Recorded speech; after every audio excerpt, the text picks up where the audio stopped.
بيبدأ الانمي بتاعنا بشاب هيتم اعدامه بسبب جرائمه الكتيرة، وساعتها بيرفع السياف سيفه وبيضرب بس مفيش حاجة بتحصل له، والسيف كمان بيتكسر. فساعتها الكل بيتعصب وبعدها بيجربوا عليه جميع طرق الاعدام وبرضه بيفشلوا.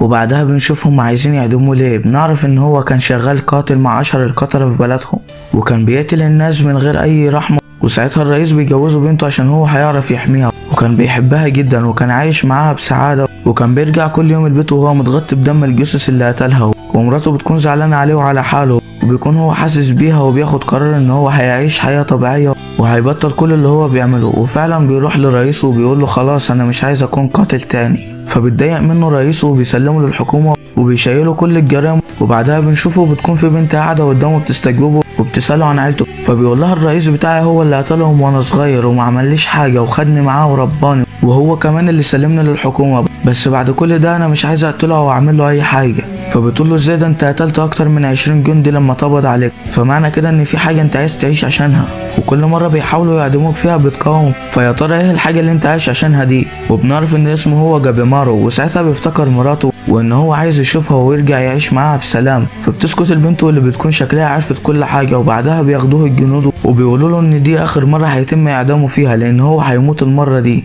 ولما بيدخلوا اوضه الاعدام بيتفاجئ جابيمارو من الجنود الكتيرة اللي في الاوضه ومن البنت اللي كانت بتستجوبه واللي كانت واقفه في نص الاوضه ومعاها السيف. وبتتكلم البنت وبتقول له انا يامادا ويلا عشان انا اللي هعدمك دلوقتي. فبيقلق منها جابيمارو وبيقول لنفسه دي اكيد مش زي السيافين التانيين، وبيكسر الكلبشات اللي في ايده وفي لحظه بتهجم عليه وبتكون خلاص هتموته، بس بيلحق نفسه في اخر لحظه. فبتقول له يامادا انا عارفه انت بتقاوم الموت وعايز تعيش ليه، انت بتعمل كل ده عشان مراتك، لكن سؤال هو انت عارف هي عايشه ولا لا؟ فبيتعصب جابيمارو عليها وبياخد سيفه وبيهجم عليها وبيقول لها مراتي لو حصل لها اي حاجه فانا هخلص عليكم كلكم. فساعتها بتوري له البنت ورقه وبتقول له ده عفو من كل الجرائم اللي عليك والدوله كمان هتحميك بشرط انك تروح لجزيره الحياه. فبيسالها هي ايه الجزيره دي؟ فبتقول له الجزيره دي عباره عن النعيم، ورد واشجار وطيور وحاجات كتيره فريده من نوعها. بيقولوا ان فيها اكسير الحياه واللي بيشرب من الاكسير ده عمره ما بيموت، وده خلى الملك يبعت ناس عشان يجيبوه، بس اللي كان بيروح ما كانش بيرجع. وعشان كده الملك خد قرار وهو ان اللي هيروح الجزيره دي هما المجرمين اللي المفروض يتم اعدامهم، واللي هيرجع بالاكسير هياخد قرار العفو. فبيوافق جابيمارو عشان يرجع لمراته. فبيتعصب القائد وبيامر الجنود انهم يخلصوا على جابيمارو وبيقول للبنت لو اتدخلت هخليهم يخلصوا عليك انت كمان. فبيتعصب جابيمارو وبيظهر قوته الجباره قدامهم وبيترعبوا كلهم من قوته وبيخلص عليهم جابيمارو في لحظه. فبيقول لي يا مدى يلا بينا عشان نجيب الاكسير بسرعه. فبتقول له احنا هنروح للملك الاول عشان تفهم كل حاجه. فبيوافق جابيمارو وبيروحوا على هناك وبيكون الملك جامع كل المجرمين وبيتكلم المساعد وبيقول لهم كل واحد له اختيارين،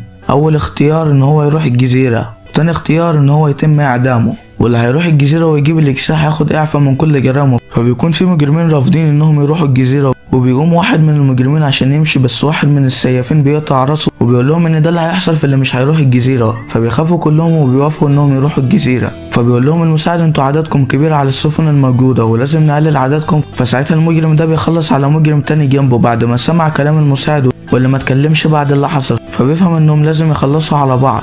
وبالفعل بنشوف بعد وقت صغير بيعدي مش بيفضل حد منهم غير مجموعه صغيره، وبعدها بيركبوا السفينه وبيوصلوا على الجزيره وبيكون كل مجرم معاه سيف، وبتكون يامادا هي اللي بتكون مسؤوله عن جابيمارو. وبيتكلم جابيمارو مع يامادا وبيقول لها ان الاكسير ده موجود لان الرئيس بتاعه ما كانش بيموت، لان كان في ناس حاولوا يقتلوه وهو برضه ما بيموتش، والاكسير ده اكيد هنا في الجزيره. فيامادا بتقول له ماشي. ولما كانوا ماشيين جابيمارو بيقطع الحبل اللي كان مربوط بيه، فيامادا بتقول له ممنوع اي مجرم يفك ايده. فجابيمارو بيكون لسه هيربط ايده فبيضربه المجرم ده اللي بيكون بيستخدم الاسلحه بكل مهاره، وبيقول انا كده خلصت على اول واحد وما كنتش متخيل ان هو هيموت بسرعه كده. فساعتها بيتكلم جابيمارو وبيقول له في ايه يا عم خضتني والله. فالمجرم بيتعصب وبيهجم عليه بكل قوته، بس جابيمارو واقف مكانه سندال في وش الاعداء وبيقول له ده دور في الهجوم. فالمجرم مش بيديله فرصه وبيرمي كل اسلحته عليه، بس جابيمارو بيردهم له وبيعملوا احلى شاورما. وبنشوف يامادا بعدها واقفه وفي لحظه بنلاقي جابيمارو بيهجم عليها وهي بتصد ضربته وبتقول له انت بتعمل ايه؟ فبيقول لها انت هتكوني عائق بالنسبه ليا والمجرمين هيلاقوا الاكسير لو انت مشيتي معايا وانا مش هسمح بكده. وبيهجم عليها تاني وكان هيموتها بس في حاجه منعته،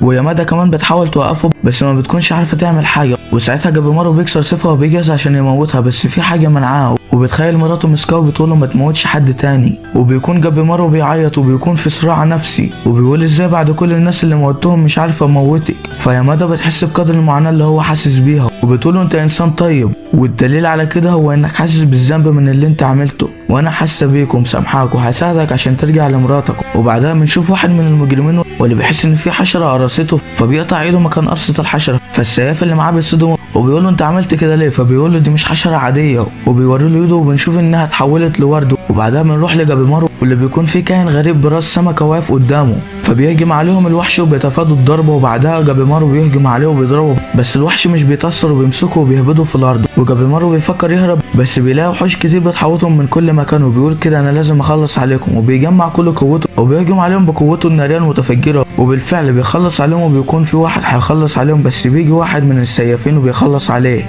وبيكون السيف ده بتاع تاكا واللي بتقول له انا اللي خليته ينقذك عشان انت قوي وجامد. وبتقرب منه وبتحاول تتحمرش بيه بس هو بيديها على دماغها وبيقول لها انت عايزه ايه؟ فبتقول له انا عايزاك عشان نشتغل مع بعض. فبيقول لها وانا هستفاد ايه من الشغل معاك؟ فبتقول له هتستفاد من المعلومات اللي عندي، يعني انت لو مفكر ان الوحوش دي هي اخطر حاجه على الجزيره فاحب اقول لك لا، لان الحشرات اخطر بكتير لانهم لو لدغوا جسمك فهيحولوا له ورود في لحظه، ولسه في حاجات كتيره مش هقولك عليها قبل ما توافق تساعدني. فبيقول لها جابيمارو لا انا مش هثق فيكي. فبتقول له مش معنى ان احنا هنساعد بعض يبقى احنا هنثق في بعض، وعامه اللي هيلاقي الاكسير هو واحد بس واللي هياخد الاعفاء هو واحد بس. فبعدها بيوافق جابيمارو ان هو يحميها مقابل انها تديله معلوماته. وبعدها بنشوف اتنين اخواته ولما بيكونوا ماشيين بيقابلوا 3 وحوش، فالواد ابو شعر اصفر بيقول اخيرا الواحد لقى حاجه يكسرها في الجزيره دي، وبنلاقيه بينقض عليهم وبالفعل بيخلص عليهم في ثواني معدوده. وعلى الجانب التاني بنشوف يامادا واللي بتكون لسه صاحيه من النوم، وبنشوف جابيمارو واللي كان بيحضر لهم الفطار.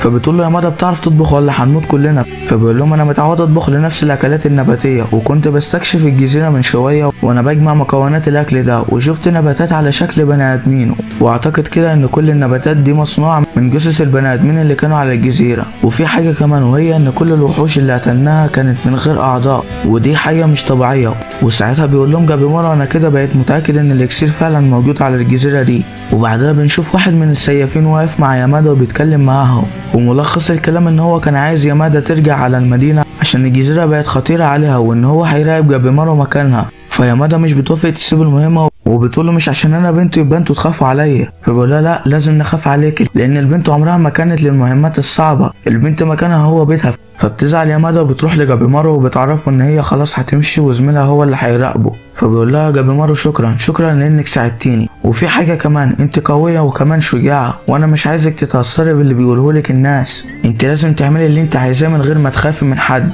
فبعدها يامادا بتروح للسياف زميلها وبتقول انا لما كنت صغيره كان الكل بيتريق عليا عشان انا كنت بتدرب على استخدام السيف وسبت كل حاجه ودي هي حياتي اللي انا اخترتها وانا مش هسيب المهمه دي غير لما اخلصها. فالواد بيتعصب ولسه بيمسك سيفه فبيتفاجئ ان يامادا خدت سيفه من ايده، وفي لحظه بيجي مجرم وبيهجم عليهم بس الواد بيبعد يامادا وبياخد الضربه مكانها وبيتخبط في الشجره. وبنعرف ان الضخم اللي هجم عليهم ده اسمه زينو، وده هو اخطر المجرمين على الجزيره، بس انت ممكن تشوفه ضخم وخطير بس هو عقله عقل طفل، ولما كان صغير كل اهل قريته عشان كان جعان، والمشكله ان هو جعان دلوقتي ومحدش عارف يقف قصاده. وساعتها يامادا راحت تطمن على زميلها ولكن زينو كان رايح لهم عشان يخلص عليهم. بعد ما انتهى الجزء اللي فات بزينو وهو رايح يخلص على يامادا والسياف زميلها، بيظهر جابيمارو وبيضربه ضربه كسرت بيه كل الشجر اللي كان وراه، لكنه بيقوم تاني من غير ولا خدش. وبيكون جابيمارو واقف مصدوم من قوته، وزينو بيكون خلاص اتعصب وبيشيل شجرة من الأرض وبيرميها على جابيمارو، لكنه بيتفاداها وبيلاقيه هجم عليه تاني وعايز يمسكه، لكن جابيمارو بيبعد عنه وبيهجم عليه بكل مهاراته، لكنه مش بيتأثر بأي ضربة من ضربات جابيمارو.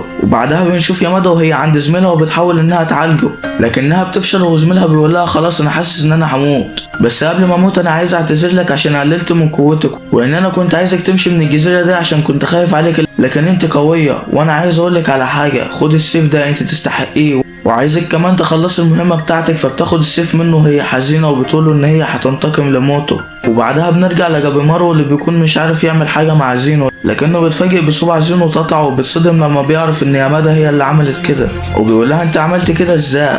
فبتقول له انا استهدفت مفصل صباعه زي ما بعمل مع الناس اللي بعدمهم، بستهدف المفصل لانه بيكون اضعف منطقة ما بين العظام.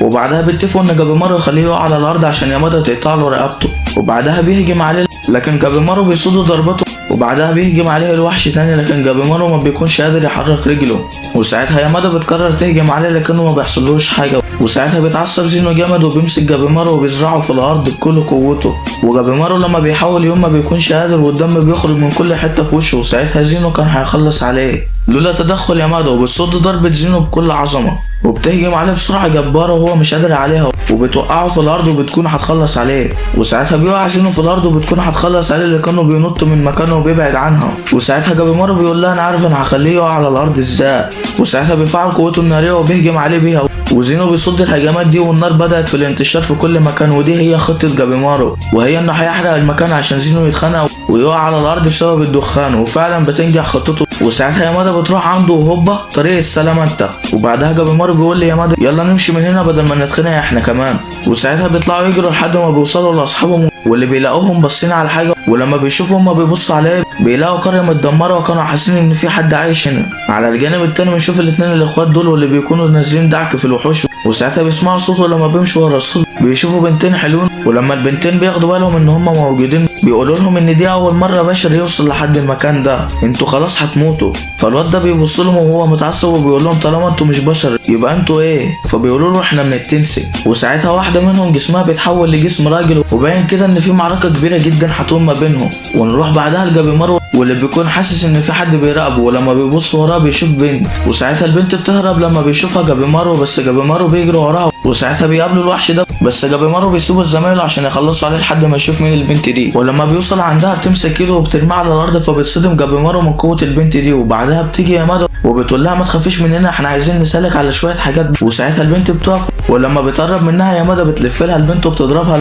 لكن جابيمارو بيجي وبياخد الضربه دي مكانها، لكن الضربه دي كانت قويه بشكل غير عادي وبيكون جابيمارو مصدوم من قوه ضربتها، وبعدها بيمسك مجموعه من الاحبال وبيربطها بيهم في الشجره، وساعتها بنلاقيها بتعيط فبينزلها جابيمارو على الارض ويامادا بتحاول تهديها، وساعتها بقيه الشله بتوصل وبيقولوا لهم ان هم خلصوا على وحش الشجره وبيسالوهم على البنت دي، وفجاه بيتكلم وحش الشجره وبيقول لهم سيبوها وانا هقول لكم على كل اللي انتوا عايزين تعرفوه، والعيال بيكونوا مصدومين من وحش الشجره عشان بيتكلم وبيقولوا له انت ازاي بتتكلم، فبيقول لهم ادوني البنت الاول وانا هعرفكم على كل حاجه، فبعدها بيوافقوا يروحوا معاه وما بيكونوش واثقين فيه بس بيقولوا ان هو ضعيف ولو عمل حاجه هيخلصوا عليه، وبعدها بيوصلوا بيت الوحش وبعدها بيسالوا جابيمارو انت عايش هنا من امتى وفين اكسير الحياه، فبيقولوا الوحش احنا عايشين هنا من 1000 سنه، وبالنسبه لاكسير الحياه فهو اسمه التان واللي بيشرب منه بيكون خالد وما بيموتش، والجزيره اللي احنا عليها دي مقسمه ل3 اجزاء، واول جزء وهو الشط واللي انتوا نزلتوا عليه، والتاني هو الغابه واللي احنا موجودين فيها دلوقتي، اما التالت فهو اللي موجود فيه الاكسير، بس هتلاقوا حاجات تانية مع الاكسير، هتلاقوا وحوش التنسن، والوحوش دي مش بتموت لان هم عندهم قوه التجدد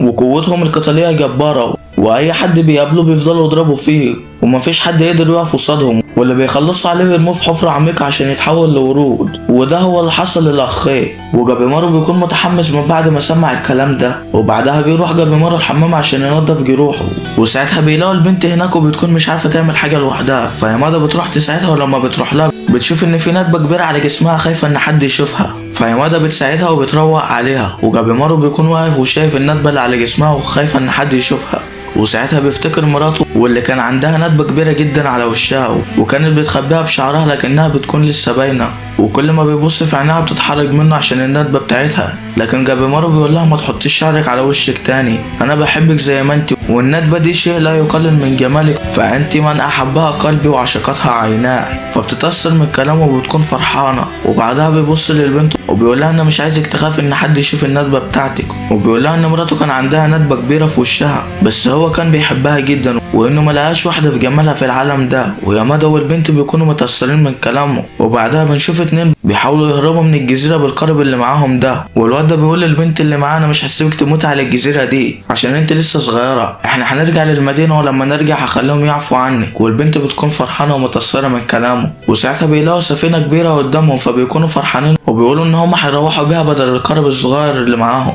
بس لما بيقربوا شوية بيشوفوا ان السفينة متدمرة وفي سفن كتيرة متحطمة، وفجأة بتطلع لهم مجسات وحش وبتهجم عليهم وبيحاولوا يقتلوا الواد والبنت اللي معاه، لكنهم بيهربوا منهم وبيرجعوا تاني على الجزيرة وبيكونوا متبهدلين. وساعتها الواد بيقول للبنت انا زمان كنت شخص فاشل وما عندهوش اي اهداف، ابويا وامي متطلقين ومحدش فيهم كان بيسأل عليا، وكنت عايش في الشارع وبتصور على الناس. وفي مرة وانا بضرب الناس عشان اخد اللي معاهم بلاقي واحد واقف ورايا ورافع سيفه في وشي وبيقول لي تعالى معايا وانا هوفر لك كل اللي انت تحتاجه عشان تبطل تصور. وانا فعلا رحت معاه وعرفت ان هو معلم فنون قتالية، وقال لي خليك هنا وانا هعلمك كل حاجة لحد ما اخليك معلم فنون قتالية انت كمان. وبعدها بدأ في تعليمي، لكن انا ما كنتش مبسوط عشان انا ما اتعودتش على كده، انا اتعودت اعيش براحتي وعلى مزاجي. وفي مرة قلت له ان انا همشي فلقيته بيقول لي وانا ما عنديش مانع انك تمشي بس بشرط انك تضربني ضربة واحدة بس. فبيقول له تمام، ولما بيحاول يضربه ما بيعرفش يلمسه وبيخلص اليوم. وفي اليوم اللي بعده بيصحى الواد ده قبلهم وبيكون قرر ان هو يسيب المكان ويمشي. وساعتها بيقابله واحد من تلاميذ المعلم وبيقول له انت هتمشي من غير ما تودعه. ولما كان تنزل هيتكلم لسه راح قايل له عموما انا مش همنعك انك تمشي بس في الاول انا عايز اوريك حاجه. فبيوافق تنزل وبعدها بياخده عند قبر كده وبيوقفه قدامه وبيقول له القبر ده بتاع اخو المعلم واللي كان شاب عايش زيك كده براحته وعلى مزاجه ومش بيحب ان حد يتحكم فيه. وفي يوم من الايام كان سايب البيت وماشي عشان يعتمد على حاله، والمعلم ساعتها ما منعهوش وسابه على راحته. وفي يوم من الايام لما كان المعلم رايح عشان يعدم مجرم من المجرمين بيرفع سيفه وساعتها بيحس بيه، ايوه هو اخوه الصغير واخوه بيحس بيه هو كمان وبيقول له انا اسف عشان ما طلعتش زي انت ما كنت عايزني، يلا عدمني وريحني وما تزعلش في يوم على موتي، فانا السبب في كل اللي انا فيه دلوقتي. وساعتها المعلم بيقتل اخوه بايده وبنشوف تنزا بعدها وبيكون متأثر جدا.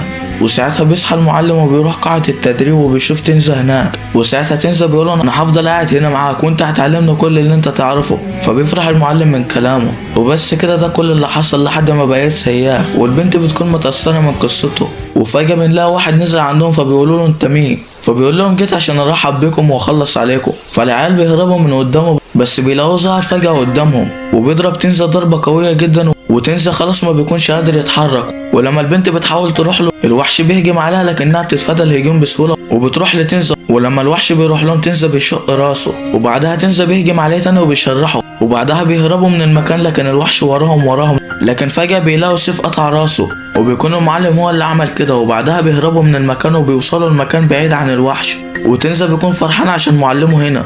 وبعدها بيقول للبنت اللي معاه ده هو المعلم اللي انا كنت بحكي لك عنه. وبعدها المعلم بيقول لهم احنا لازم نهرب من هنا. فساعتها تنزا بيقول له احنا لما حاولنا نهرب بالقارب قابلنا وحوش في الميه. فالمعلم بيقول له وانا كمان بس انا قصدي نهرب من الوحش اللي ظهر لنا ده. وفجأة بيلاقوه ظهر وراهم فالمعلم بيشيل العيال وبيهرب بيهم بس بيلاقي رقبته اتجرحت جرح خطير من غير ما يحس بهجوم الوحش. فعلا التنسين دول قوتهم جبارة. فبعدها بيتعصب تنزا وبينهال على الوحش بضربات سريعة جدا لكن الوحش بيتفادى الهجوم ده بكل سهولة وبعدها بيضرب تنزا ضربة بتخرمه. وساعتها تنزا قال لنفسه هي دي النهاية بس قبل ما اموت لازم اخلي المعلم والبنت يهربوا، لازم اوفر لهم الوقت. وساعتها بيجمع كل قوته وبينهال على الوحش بالضربات والمعلم بيكون عاوز يساعد تنزا لكن الاصابة بتاعته خطيرة جدا. وبنشوف تنزا اللي خد ضربة تانية ووقع على الارض وبيكون بيحاول ينادي عليهم عشان يهربوا لكنه مش بيعرف عشان الضربة اللي خدها في حنجرته. وساعتها المعلم فهم اللي تنزا عايز يقوله وبياخد البنت وبيهرب. والبنت في الوقت ده بتصرخ وبتقول للمعلم ارجع وانقذه وبتكون عايزة تنقذه هي كمان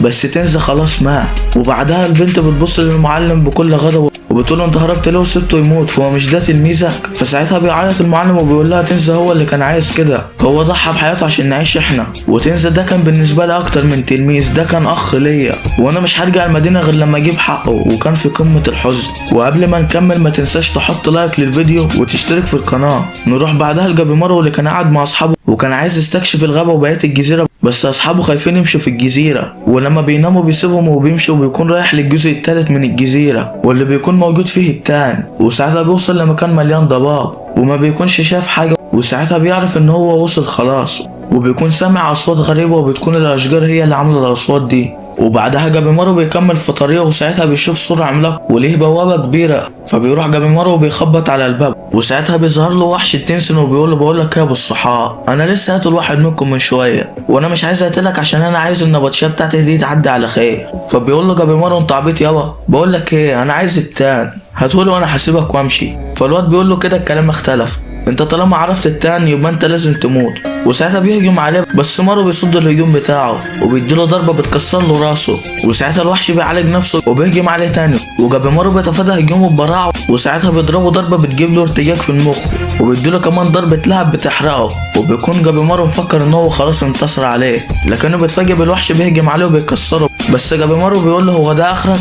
فبيتعصب الوحش وبعدها بيهجموا على بعض، والوحش بيضرب جابيمارو وبيطيره، لكن جابيمارو بيكون واخد دراعه معاه، فالوحش بيجدد دراعه وبيهجموا على بعض تاني، وجابيمارو بيتفادى كل ضربات الوحش وبيكون بيفكر ازاي هيضربه، فبيجمع كل قوته في رجله وبيضربه بيها، وبتكون الضربه اثرت فيه وبتضعف له جسمه، وساعتها الوحش بيهجم عليه بضربات خفيه، والضربات دي بتكون قويه على جابيمارو، وساعتها جابيمارو بيجمع كل قوته وبيجري في اتجاه الوحش وبينهال عليه بالبوكسات، وكل مدى ما سرعته بتزيد وكل مدى ما العظمه بتزيد معاه، وساعتها الوحش بيقع وما بيكونش قادر يتحرك وما بيعرفش كمان يجدد نفسه، وجابيمارو بيقول له بالصلاه على النبي كده انت لسه ما متش، ولو ما قلتليش على مكان التاني فانا هموتك دلوقتي. وساعتها بيبتسم الوحش ابتسامه خبيثه، وفجاه بيتحول الوحش وشكله وجسمه بيتغيروا، وهوبا ضربه كهرباء بتنزل على جابيمارو بتكسره، ولما بيحاول جابيمارو يضرب الوحش بياخد كمان صعقه كهربائيه وبينزل عليه الوحش بوابل من الضربات، وجابيمارو بيكون مش قادر، وساعتها بيشيل الوحش وبيستخف بيه، ولما جابيمارو بيفتكر مراته وانه عايز يرجع لها بيتعصب وبيحرق الوحش باخر طاقه فاضله عنده،